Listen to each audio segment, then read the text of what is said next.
नमस्कार दोस्तों, एक बार फिर से आप सभी का दिल से स्वागत है हमारे इस खास कार्यक्रम गीतों की कहानी करिश्मा की जुबानी में। यह शो विशेष रूप से उन सभी संगीत प्रेमियों के लिए है जो गाने के पीछे छुपी अनसुनी और दिलचस्प कहानियों को जानना चाहते हैं। हर गाना अपने आप में एक अनमोल धरोहर होता है जिसमें छुपी होती है कई भावनाएं, संघर्ष, प्रेम और प्रेरणा की कहानियां। मैं हूं आपकी अपनी करिश्मा वाबले और आज हम आपको लेकर चलेंगे संगीत की उस जादुई दुनिया में जहां हर सुर, हर ताल और हर लय के पीछे एक अद्भुत कहानी छुपी है। आज हम जानेंगे कि कैसे एक गीत ने जन्म लिया, उसकी प्रेरणा क्या थी, कौन कौन सी चुनौतियों का सामना करना पड़ा और आखिरकार कैसे वो गीत हमारे दिलों तक पहुंचा। तो तैयार हो जाइए इस मधुर यात्रा पर निकलने के लिए जहां हर कहानी आपको संगीत के और करीब ले आएगी। तो आइए दोस्तों, शुरू करते हैं गीतों की कहानी करिश्मा की जुबानी का ये सफर और खो जाते हैं उन सुमधुर धुनों में जो हमारे जीवन का अभिन्न हिस्सा बन चुकी है। तो दोस्तों, ज्यादा देर न करते हुए सीधे कहानी पर आते हैं। आज की कहानी किसी गाने की कहानी नहीं, किसी गाने का किस्सा भी नहीं, बल्कि एक ऐसे म्यूजिक डायरेक्टर की कहानी है जो अपने जमाने में अपनी ऐट, अपनी सोच, अपने अंदाज और अपने ही तरीके के म्यूजिक के लिए जाने जाते हैं, जिनका नाम है ओपी नैयर। ओपी नैयर साहब अपने जमाने के एक ऐसे म्यूजिक डायरेक्टर रहे जिन्होंने 50s से लेकर 70s, 80s का म्यूजिक दिया। और एक आश्चर्य की बात है कि इन्होंने अपने किसी भी गाने में लता मंगेशकर को गाने का मौका नहीं दिया। वो लता मंगेशकर को सिंगर ही नहीं मानते थे। उन्होंने या तो गीता दत्त से गवाया या तो आशा भोसले से गवाया। आशा जी के बेहतरीन गाने उनके म्यूजिक डायरेक्शन में बने, और क्या गाने बने। आप ये कह सकते हैं कि आशा जी के करियर को सिर्फ दो ही लोगों ने आसमान तक पहुंचाया, एक आर.डी. बर्मन और दूसरे ओपी नैयर। तो दोस्तों, ये थे ओपी नैयर साहब जो अपने ही अंदाज से काम करते थे। जब लता मंगेशकर अपने करियर की पीक पर रही तब भी लता जी से नहीं गवा रहे थे और ओपी नैयर साहब हर गाना हिट दे रहे थे, जैसे हावड़ा ब्रिज, कश्मीर की कली, नया दौर। इन सारी फिल्मों के गाने हिट रहे। वो अपनी शर्तों पर अपने अंदाज से काम कर रहे थे। ओपी नैयर साहब एक अलग ही तरीके का म्यूजिक बना रहे थे, ना शास्त्रीय संगीत ना वेस्टर्न। उन्होंने अपनी ही एक बीच वाली लीग चलाई थी और कोई फिल्म ऐसी नहीं जो हिट ना हुई हो। ओपी नैयर साहब का म्यूजिक उनका एक ट्रेडमार्क था। इस तरह के म्यूजिक डायरेक्टर थे ओपी नैयर साहब की फिल्म बिकती थी उनके नाम से। दोस्तों, हुआ यूं कि फिल्मालय प्रोडक्शन के जो मालिक थे एस मुखर्जी साहब, वो उनके बेटे यानी देव मुखर्जी को लॉन्च करना चाहते थे। ऑलरेडी उनके बड़े बेटे जॉय मुखर्जी फिल्म इंडस्ट्री में धूम मचा रहे थे। दोस्तों, पहले तो मैं आपको ये बता दूं कि फिल्मालय प्रोडक्शन और एस मुखर्जी कौन है। दोस्तों, एस मुखर्जी साहब है आज की सुपरस्टार हीरोइन काजल के दादाजी। और आप लोग तो जानते ही होंगे सोमू मुखर्जी, राम मुखर्जी, जॉय मुखर्जी और देव मुखर्जी के पिताजी, और साथ ही साथ रानी मुखर्जी के दादाजी भी। एस मुखर्जी अपने जमाने के महान फिल्मकार माने जाते थे। उनकी लगभग हर फिल्म में ओपी नैयर का म्यूजिक होता ही था।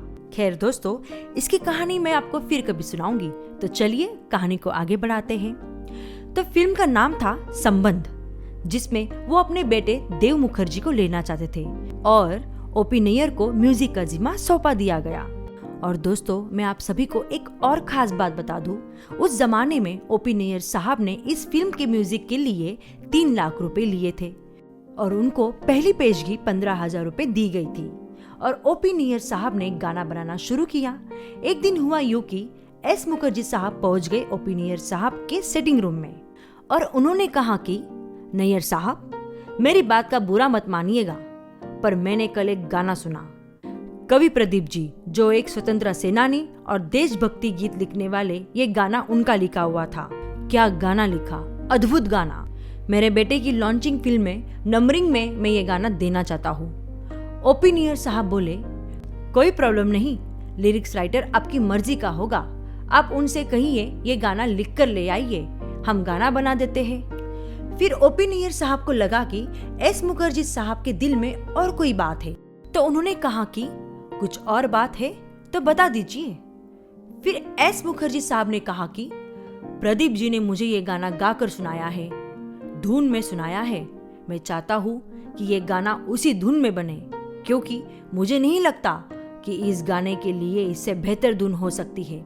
अब ओपिनियर साहब ने हारमोनियम को अपने सामने से हटाया, उठकर एक कमरे में चले गए। उनका दिया 15,000 रुपया लाकर सीधा उनकी ओर फेंक कर कहा कि म्यूजिक बनाने का काम म्यूजिक डायरेक्टर का होता है, लिरिक्स राइटर का नहीं। अगर आपको लगता है वो अच्छा म्यूजिक बना सकते हैं तो उन्हीं से म्यूजिक बनवाकर अपनी फिल्म में ले लीजिए, मैं आपकी फिल्म नहीं करूंगा। अब ओपिनियर साहब को गुस्से में देखकर एस मुखर्जी साहब पसीना पसीना हो गए और फिर उन्होंने कहा, सर ऐसी बात नहीं है, आप एक बार गाना तो सुन लीजिए। तो ओपिनियर साहब ने कहा कि सुनूंगा तो जरूर, मगर धुन वो नहीं होगी। फिर प्रदीप जी ने गाना सुनाया और ओपिनियर साहब ने कहा कि गाना तो अच्छा है मगर धुन मैं बनाऊंगा, आप ये 15,000 लीजिए, मैं आपको कल इस गाने की नई धुन सुनाऊंगा और अगर आपको मेरी धुन इस धुन से ज्यादा अच्छी नहीं लगी तो मैं आपकी फिल्म फ्री में करूंगा और अगर आपको मेरी धुन पसंद आई तो मैं इस फिल्म के लिए 6 लाख रुपए लूंगा। अगले दिन ओपिनियर साहब ने ये गाना बनाया और सुनाया और फिर सुनने के बाद दोस्तों कवि प्रदीप के पैरों तले से जमीन निकल गई थी, क्योंकि ओपिनियर साहब ने मास्टरपीस बनाया था और फिल्म जो बिल्कुल भी नहीं चली, बस 2 गाने सुपरहिट रहे और उसी में से एक गाना जो फिल्म की जान था। और दोस्तों वो यही गाना था जिसे मुकेश जी ने गाया, ओपिनियर साहब का म्यूजिक और प्रदीप जी के लिरिक्स। और सन 1969 की वो फिल्म संबंध और गाने के बोल थे, चल अकेला चल अकेला चल अकेला, तेरा मेला पीछे छूटा राही चल अकेला। वाह क्या बेहतरीन गाना था दोस्तों। ये पहला ऐसा गाना है दोस्तों जिसमें गाने के शुरू में या गाने के अंत पे आलाप ना होकर अंतरे में है। दोस्तों ओपिनियर साहब का ये अलग तरीके का प्रयोग था और अगर आज भी ये गाना सुने तो चलते हुए आदमी को ये गाना रोक सकता है। और दोस्तों ओपिनियर साहब के आर्ट में, कला में यही तो ताकत थी और यही खासियत भी थी। तो दोस्तों आज का किस्सा बस यही तक का था। तो मिलते हैं अगले हफ्ते एक नई कहानी के साथ, एक नए किस्से के साथ और एक नए गीत के साथ। आपको हमारा ये एपिसोड कैसा लगा हमें कमेंट के द्वारा बता सकते हैं। ऐसी नई नई कहानी, ऐसे नए नए किस्से सुनने के लिए हमारे चैनल को सब्सक्राइब कीजिए जिसका नाम है करिश्मा हिट्स। तो फिर मुलाकात होगी एक नए गीत के साथ में हमारे इस शो में जिसका नाम है गीतों की कहानी करिश्मा की जुबानी। धन्यवाद।